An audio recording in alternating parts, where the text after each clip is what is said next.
Hermiston, how y'all doing? Y'all doing all right?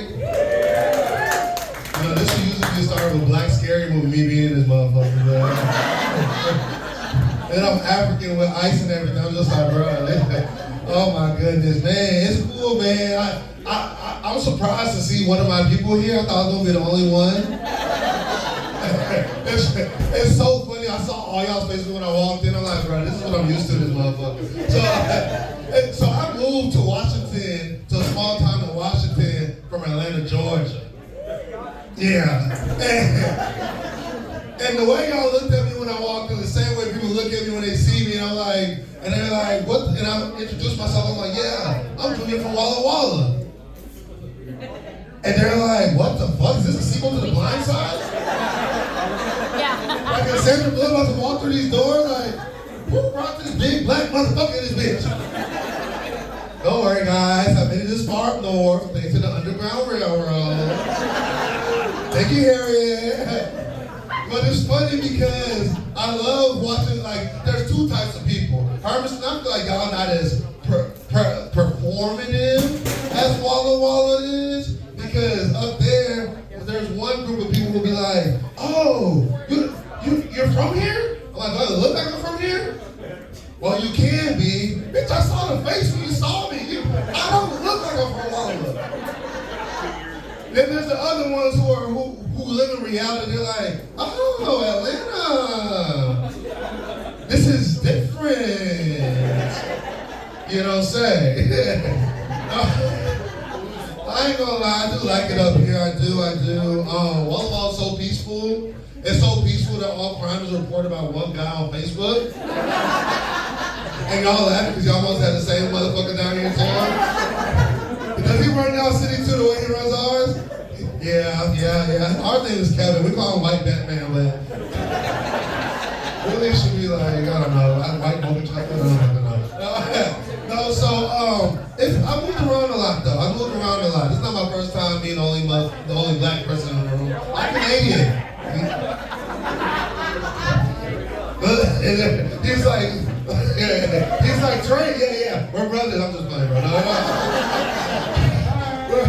We're related like distantly, you know what I'm saying? No. But it's funny, so I moved around a lot. So moving from Texas to Atlanta was a culture shock for me. You know, so if y'all don't know, Atlanta's the black San Francisco. We get as fuck, you know what I'm saying? And it's like, and I ain't gonna lie, coming up here, like in Atlanta, I was like, bro, I thought I was pretty liberal at this point. I gotta see a lot of shit. But moving up here, there's levels to this liberal shit. Like, you don't realize how liberal a city is until you see how unattractive the gay population is. Portland. I went to Portland and I told that joke, they all got quiet for a second like, he's fucking right. And they just looked at each other like, you're the ugly one. No, all of y'all are the ugly ones, I'm sorry. But it's crazy. So in Atlanta, it was different. It was so different. You know, that was the first time our mayors were black. Our stepfathers were women. And our prettiest girl stood up to use the restroom. Actually, Atlanta's the first place I saw a man riding a bicycle without the seat. Happy as can be, you know what I'm saying?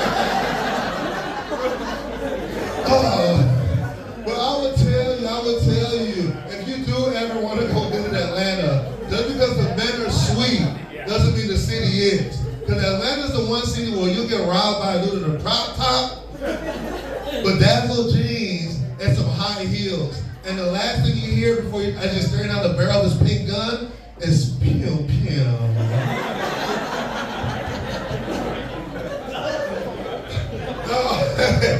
So, I'm just gonna address the elephant in the room.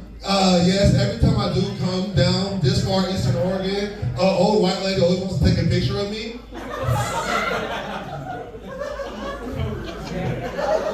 For no reason. I'll be at the Pendleton Round and they're like, excuse me, sir, excuse me, can we just take a picture with you? I mean, I'm used to having white sugar mama, so in this economy, you know, that's how I survived in Atlanta, if y'all don't know. No, but I think the funny thing of moving up here is that unfortunately, black folks, we have created a reputation where we fuck with the white women and the white men don't want.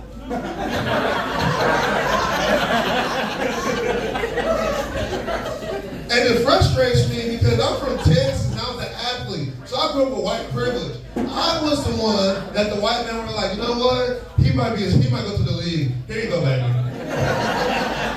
Now I have the Roseannes and the Nicole Richies that approach me at bars. I'm just like, what the fuck?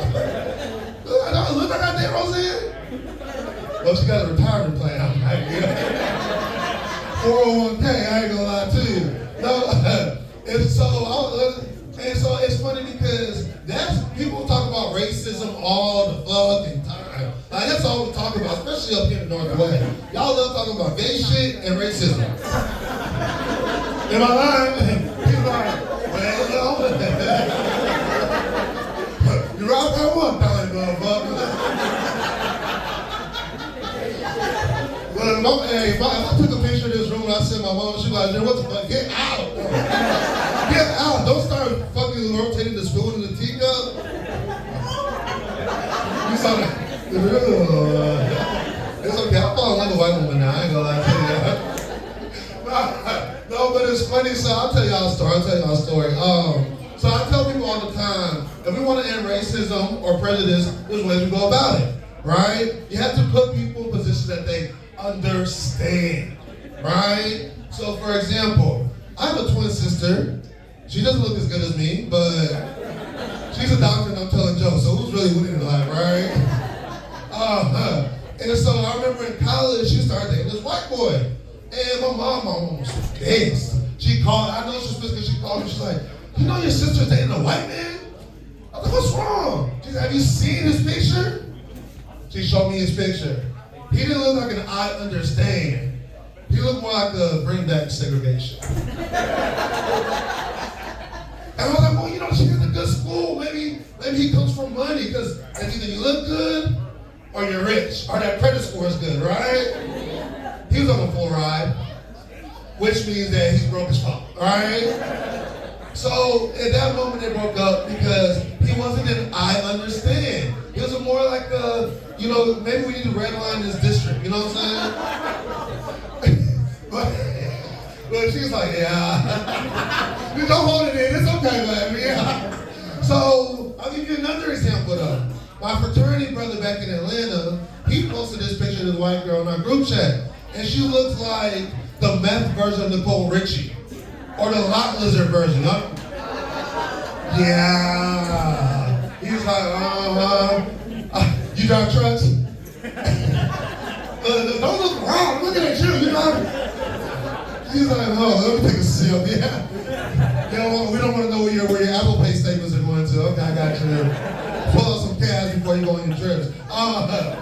But it's funny, so I was pissed. I was like, bro, you're feeding to the stereotype. Then he shows us his Apple Pay statement. And she put 10K down on his new Ford F-150. In that moment, my pants got tighter. And she paid him slang, you know? And it was a 10 if you're giving me Benjamins, you know what I'm saying? And in that moment, I understood. Does that make sense? Because when I tell you, how do we end racism? We bring home someone that we under. So if we want to end racism, bring home a bad bitch, all right? Bring home a bad bitch. All right, how much? I got some time. Oh, I got some time. Oh, okay. There's another one. There's another one. Bro, it's so funny because when people look at me and wallow, they're like, oh yeah, well, you know, you could be from here. There's 2 purebred black families in that small ass town and everybody knows them. We're just running through a lot of half-breeds in that motherfucker. Oh, nigga, where you coming from? You ain't heard that in years, have you? Shit! I've been fighting all my life. Oh, it's so coming, bro, it's crazy coming up here from Texas, dog. I moved from Atlanta, but Houston and Atlanta are both my homes. Like I'm I'm a nomad, whatever the fuck it is. But coming up here, I think the one thing that has really upset me was two things. How y'all talk up here and this whole new pronouns bullshit. So coming from Atlanta, I work at a school in Walla Walla, and I remember I got in trouble for calling a girl baby girl. Yeah, calling a student baby girl. So I'm sitting there in front of the director of HR, and I'm like, she thought the student called me a bitch. And she's like, well, bitch is a term of endearment. Right. That made no fucking sense. So at that point, I was surprised when I was back in HR 2 weeks later for calling someone a baby bitch. Can't win for losing. But I think the other part is, I don't understand when people come up to me and they're like, hey, what's your pronouns? Look at me. Do I look like someone who doesn't? Bro, I'm 6'4", 280. Matter of fact, you know what my pronouns are? Big ass nigga. Because that's what people say when they see me. That's a big motherfucker. That's my pronoun. Like, what are we doing here? Like, that's not inclusive. I just spent all these days in the gym for nothing. Come on now, you know. I'm the type that y'all breed, you know what I'm saying? I come in there.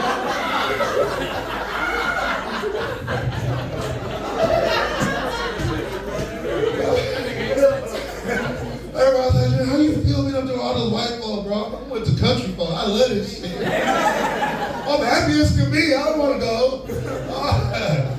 Anyway, let me see. How much time I got left? Oh, I got 3. Okay. Let me hit y'all one of my original. Let's see. So, moving up here, I think another thing was I was always worried about the food. You know, we talk about it, white folks can't cook, et cetera, et cetera. Hispanics, y'all can cook sometimes, thanks, man. Yeah. Sometimes. I'm being inclusive. That's what y'all just beat South Africa in the World Cup. Y'all would be so proud of me. I watched USA versus Paraguay yesterday with some Colombians, like, America. You see? Diversity in this bitch, you feel me? No, but, so I was always worried about how good the food will be. But I'm not gonna lie, white folks, y'all can cook.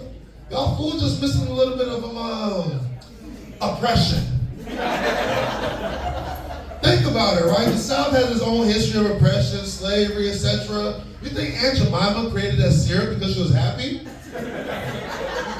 You think Uncle Ben picked that rice under favorable conditions? Oppression created such great. Matter of fact, Martha Stewart had to go to prison before she became an official chef. Look, I got the whole white man. He's like, yeah. I was waiting for y'all motherfuckers. I was waiting. Looking at y'all.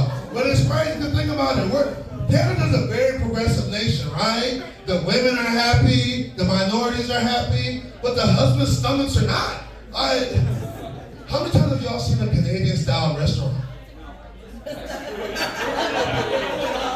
y'all even eat Canadian bacon? Because it's like they tell you, happy wife, happy life. But they forgot the second part. If she's too happy, the food's gonna be crappy.